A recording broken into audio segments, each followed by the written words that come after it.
আবারও মালদায় রাস্তায় টায়ার জ্বালিয়ে অবরোধ করে বিক্ষোভ। এবারের রাস্তার দাবিতে রাজ্য সড়ক অবরোধ করে বিক্ষোভে সামিল হলো এলাকার বাসিন্দারা। মালদার পুকুরিয়া থানার পরানপুর এলাকায় দীর্ঘক্ষণ অবরোধ বিক্ষোভকে কেন্দ্র করে ব্যাপক যানজটের সৃষ্টি হলো রতুয়া পুকুরিয়া রাজ্য সড়কে। পুকুরিয়া থানার পরানপুর এলাকার বাসিন্দাদের অভিযোগ, দীর্ঘদিন ধরে 5টি গ্রামের ঢোকার রাস্তা বেহাল অবস্থায় রয়েছে।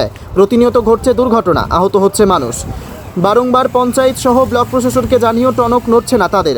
আর অবশেষে তারা রাস্তায় টায়ার জ্বালিয়ে বিক্ষোভে সামিল হয়। রাজ্য সড়কে টায়ার জ্বালিয়ে কয়েক ঘন্টা ধরে চলতে থাকে বিক্ষোভ, বন্ধ হয়ে যায় যান চলাচল। আন্দোলনকারী গ্রামবাসীদের অভিযোগ, পরানপুর এলাকার 5টি গ্রামের ঢোকার রাস্তা বর্তমানে বেহাল অবস্থায় রয়েছে। প্রশাসনের কর্তারা বারংবার এই বেহাল পরিস্থিতি দেখেও গেছেন, তারপরেও কেউ কোনো রকম হেলদোল দেখাচ্ছেন না। এমতো অবস্থায় মানুষ নাজেহাল হয়ে পড়েছে রাস্তার সমস্যাকে কেন্দ্র করে। তাই অবশেষে ক্ষিপ্ত এলাকার বাসিন্দারা রাস্তা অবরোধ করে বাধ্য হয়েছে। যতক্ষণ না এই রাস্তার জন্য সঠিক সুরাহা হচ্ছে ততক্ষণ চলতে থাকবে অবরোধ। এমন পরিস্থিতিতে এলাকার গ্রাম পঞ্চায়েতের নির্বাচিত জনপ্রতিনিধিরা গ্রামবাসীদের সাথে কথা বলে অবশেষে গ্রামবাসীদের বোঝাতে সক্ষম হয়। আপৎকালীন পরিস্থিতিতে আজ থেকেই এই রাস্তা চলাচলের যোগ্য করে তুলতে কাজ করা হবে আশ্বাস দেয় গ্রাম পঞ্চায়েতের নির্বাচিত জনপ্রতিনিধিরা। তারপর অবরোধ মুক্ত হয় রাজ্য সড়কে।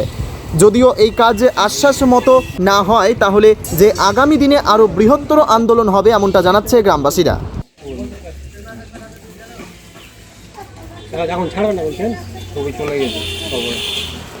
এখন পর্যন্ত প্রধানকে আমরা রাখছি, প্রধান এখন পর্যন্ত আমাদের এখানে আসেনি।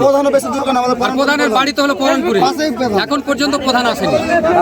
আমাদের রাগ হলো ওইটাই যে প্রধান এসে তো বলবে যে রাস্তাঘাটের কাজটা করবো, আমরা আজকে করবো না 10 দিন পরে করবো, করবে তো রাস্তাটা করবো তো। এখন পর্যন্ত 2 ঘন্টা হয়ে গেল, প্রধান আসেনি।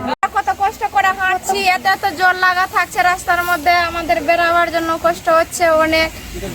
সব দিকের জল, আর এখানে আছে একটা লিকের দরকার জলের যাওয়ার জন্য। ড্রেনটা না করলে কি করে যাবে, জলটা সম্পূর্ণ জল পড়ে থাকছে।